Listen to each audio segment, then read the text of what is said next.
খুব বড় খবর আছে গাইজ, এবং এটা একটা সারা বিশ্বের জন্য একটা দারুণ খবর। সেই জন্য এই খবরটা তোমাদের সাথে শেয়ার করছি। সাধারণত পড়াশোনামূলক, ইংরাজি বিষয়ক এবং শিক্ষামূলক ভিডিও নিয়ে আসি। এই খবরটা খুবই জরুরি, পারলে অবশ্যই শেয়ার করবে গাইজ। রাশিয়ার কাছ থেকে একটা খবর এসছে, যে খবরটা হলো যে ক্যান্সার ভ্যাকসিন আবিষ্কার হয়েছে। Cancer vaccine, yes yes, you are getting it right. Cancer vaccine আবিষ্কার করে দিয়েছে রাশিয়া।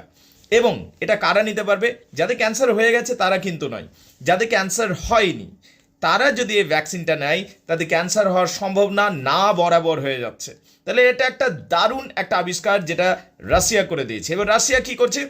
ফ্রি অফ কস্ট এই ভ্যাকসিনটা দিতে চাইছে, প্রথমত নিজের দেশকে এবং নিজের ফ্রেন্ডলি কান্ট্রিগুলোকে এই ভ্যাকসিনটা দিতে চাইছে। অবশ্যই এটা একটা দারুণ গুড নিউজ। এবং এই ভ্যাকসিন যখন আবিষ্কার হয়ে গেছে, সমস্ত ক্যান্সার রোগীদের জন্যও ভবিষ্যতে আরও ভালো সুখবর আসবে। অবশ্যই শেয়ার করো।